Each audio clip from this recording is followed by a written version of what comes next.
So I am still recovering from wrist surgery. So I'm modifying in my own practice substantially. So I've also been doing it in a lot of my teaching.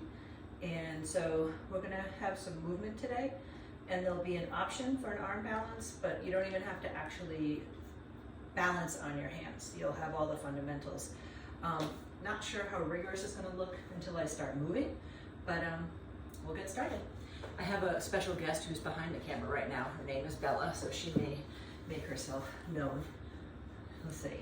So just take a second, sitting, laying down, whatever you feel like. We'll come back together as a seat, in a few moments, but just for the moment, just pausing. And if you're wondering why I'm recording this, it's honestly the only way I'll keep myself honest. I'll plan on doing a yoga practice and roll around on the floor for 10 minutes and then stop. So if I'm teaching and talking, it makes me actually do it. So here, as you just kind of settle into the space, you know, all the snow, rain, whatever stuff you might be dealing with outside, depending on where you're watching from. But just being here now. I'm fortunate in this space down here, it's nice and bright, but I can't actually see outside, so I don't have to be bothered by what's happening with the weather. And just when we do start to come into movement, obviously I can't see you, so you can do whatever you'd like, but feel confident doing that and letting yourself take any variations you need. And if the camera's shaking at all, that's because Bella's behind it, itching her butt. But come on up to a seat if you're not. I need to turn on the light my friend Diane gave me because it'll look pretty, I think. Oh, there it is. Yay! So here, just coming up to a seat, and I will tell you about halfway if you want to sit in a cross-legged seat or a position you might need to adjust. You can come down, Bella. Let your chin just come on in towards your chest. And then just start to let your chin, your ear, kind of roll from one shoulder to the other. And just take a few times, and then when it just feels like it's almost like a top spinning to a stop, take a moment to pause where you think you might need it more. I know for myself, this side of my neck is super tight right now. And you can kind of play with the positioning of your head. You might extend out to the opposite arm, kind of play with the height, or if your palm is facing up or down, or even turning behind you. Relax your jaw. And then you can just let your right hand, or whatever hand it is, come down. You can bring your head back to the center. Do a little chin to chest and roll side to side. And then again, just letting yourself kind of swing to the opposite side, and then pause there. You can extend out through your fingertips, rotating your palm up or down behind you. Excuse me for the yawn. It's because I'm not breathing enough. Maybe take another breath here. And then just inhale, let yourself come back up towards the center. If you are in a cross-legged seat, if you want to reverse the cross of your legs here for balance, go right ahead. Inhale, just reach up nice and high. And then just exhale, take a twist. One direction or the other. I'll specify directions later. For now, don't worry about it. And then inhale, you can just come on up. And then exhale, twisting to the opposite side. Just taking a moment to pause. And then inhale, just come through the center. You can interlace your fingers if you'd like. I'm not sure how this is going to feel, so I'm going to go easy. Pressing your palms away.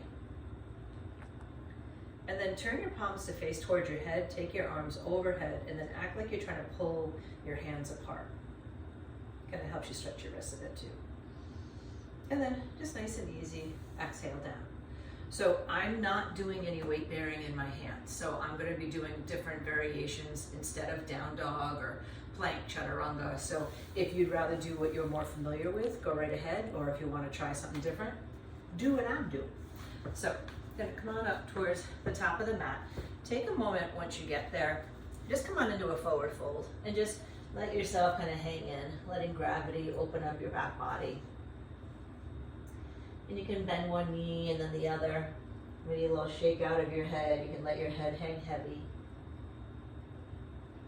And then just take a moment, coming into the center, you might slide your hands up to your thighs, Just roll yourself all the way up to standing. Oh, you look like a giant. And then arms up to the sky. And then exhale, hands back in towards your heart. Oop. What you doing, Bells? And then just take a moment to pause, just standing tall, standing in mountain. You can get down. Let your right hand come down. Let your left arm sweep up and over. And then just inhale, come on up through the center. Left hand down, right arm up and over, just opening up through your side body. And then inhale up to the center. If it feels okay for you, bring your hands to your low back. Fingers can face up or down, or even fists, which feels better for me at the moment. Inhale, lift your chest. And then when you're ready to exhale, just forward fold. Just let yourself sink in. Inhale, take a halfway lift. Then on the exhale, just step your right leg back to a lunge. I'm lowering it down. I would say to do that this time, and next time have the knee up, but your call. Inhale, let the arms reach up high as you let your chest kind of lift high. And then sink in, let your arms sweep back. And then inhale, up. Exhale, sink in. One more time, reach up high, pause for a moment. You might interlace your hands behind your head, just stretch your elbows up to the ceiling. If it's okay for you here, keep lifting your chest, but drop your hips a little bit more. You can relax your jaw. And then letting yourself bring your hands on down, pull back, lengthen your left leg for a moment. Now we're just gonna go back and forth a couple times so you can sink back in, draw back long, and then go back and forth a couple times, and then maybe notice where do you feel like you need a little more room right now? Is it the hamstring? Is it the hip? Both are gonna be used in this practice, as always really. But just noticing if one feels a little tighter. Like for me right now, the hamstrings are a little tighter, probably because it's cold. And then just take a moment, maybe keeping it long, or if you'd rather stay in the lunge. And kind of play with moving your foot around, just seeing how that affects things. And then just bend back in towards your knee. You can let your arms come to the inside of your leg. And then if you'd like to sink in lower, go right ahead. Now, for this one, you can let your knee drop open. Later, I'm gonna say to hug it towards your shoulder, but for the moment, it doesn't matter. You can take your left arm, kind of reach back. Maybe you're reaching back towards your hip, towards your glute. You could reach for your right foot, but it might be a little early for that. We'll do it again later. And then just nice and easy, let yourself come back, pull back, lengthen your left leg. Now, I'm gonna turn to the side, but I'm gonna come back around so you can see what I'm actually doing. So you're gonna flatten out your left foot, and it can point whatever direction feels appropriate. You're on your right shin. You're gonna actually turn your right toes out and then sit back. So it's like you're in a half frog, a half straddle. So I'm gonna go this way just so you can see what it looks like.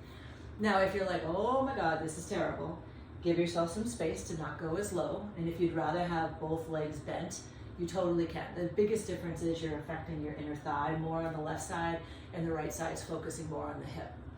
Now you can play with the positioning of your foot. I like to let my toes roll down, but if that feels weird, just let them go where they need to go.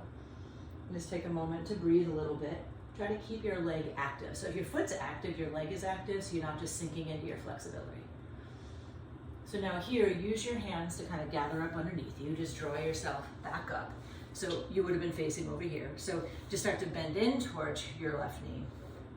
Pivot back towards the front of the mat. And then just slide your left leg back. So we're on hands and knees. You could be in down dog here if you wanted to. Right hand can reach back. You can reach back for your foot. If you wish, if you're in down dog, that might be a lot. You could just let yourself lift the leg itself. And then just lower down, both hands, both shins. Puppy pose, so it can be hips high. If you'd rather do child's pose, your bum is just low. Now here, walk your hands up towards your shins and just to come to stand on your shins. And if you feel like you want to, you could always put a block in between your legs here. So you can bring one hand to your low belly, one to your low back, but it's only so that way when you're leaning back, you're aware that you're keeping everything in a long line. Shiva Ray calls this Dandasana and Ustrasana. So it's just basically that you're keeping the staff in camel rather than arching your back, which we will do in a moment too. So the next time you lean back, you might take a second to pause. Maybe stay there and breathe for a moment. Maybe you stretch up big, but still trying to keep the tailbone tucked under so you're not arching yet. And then inhale up, you can bring your hands to your low back. Then lift up. Stretch your chest, stretch your belly. And then just nice and easy, you can let yourself sit back towards your heels. So you'd still be facing me. I just turned so you could see what was happening. Then let your right hand come down, left arm up and over, just circling it through. Left hand down, right arm up and over. Then this time, let yourself come forward so you're on your forearms, straightening your legs behind you. So I'm in forearm plank. The thing you want to think about here is trying to keep your tailbone long rather than booty in the air or sagging. So you're kind of keeping everything really firm. Like I could push down on my shoulders or my hips right now and they wouldn't move a lot. I'm not saying they won't move at all, but they wouldn't move a lot. Give it a breath there. And then here, just let your hips, your thighs, your belly come down. Sorry, I'm just looking at my elliptical bike and I think there's a spider web. Obviously haven't been using it. Push down into your forearms. You can lift your chest. And then easy, letting yourself sink down, hands under the shoulders. You can push up and back, downward facing dog if that's something you're comfortable with right now. I cannot, so I'm gonna do a forward fold. Then from there, just inhale, take your right leg up to the sky. The right foot's gonna step forward in between your hands. So depending on where you're starting from, you might need to use your hands a little more, but you're just coming into a lunge on the other side. Inhale, you can draw your arms up and then just sink in. Inhale up high. Bella's totally crashed out, so I don't think you're gonna have an appearance. Give it another breath here. Now again, you might take the hands behind the head if you'd rather bring them to your low back.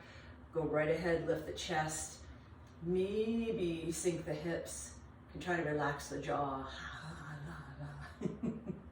And then use your belly to pull yourself up. Hands can come down.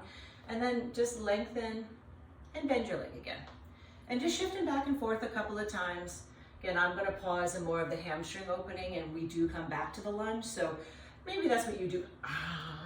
Two. Sorry, just got a zinger. But whatever you need to be. So lengthening your leg. You can take a moment, maybe let your toes kind of dip side to side, flex and point your foot. So they took a bone out of my wrist. That's what the surgery was. The trapezium is now gone. And then sink back in towards your left knee, and that's because it had detached itself and was just kind of floating around, doing its own thing. And then they had to do some stuff to get my thumb to stay where it's supposed to stay, and you know, the usual. So here, you can let your right knee drop open. You can take your right hand. Maybe you're reaching back towards the back of your mat, towards your glute. You could go for the foot if you want, but again, we will actually do that later. Give it a pause. Now here, just letting yourself kind of pull up. You're gonna shift over towards the side of the room so you can lengthen out the right leg, spin it down. You probably need to shift your left knee out a little bit. So here's that half frog, half straddle. I'm just gonna stay this direction this time because you saw it the last time. If it's not good for you, you could pull the left heel closer to your glute so it's more like you're in half child's pose or half straight leg. You could be in regular frog. You could be in a straddle if you really like that, but giving it another breath, leaning back a little bit if you'd like to. And then inhale, pull forward enough you can get your upper body back up. I'm kind of scooting my left knee in some. Shift around, bend your right knee. Now first, just let yourself slide the right leg back. Again, you could be in down dog here if you wanted to. And then this is for my wrist, you don't have to do this. Then reaching back if you want to catch the foot. If you're in down dog, it's probably more comfortable just to let the hip open for the moment. And then let the right leg pull all the way up.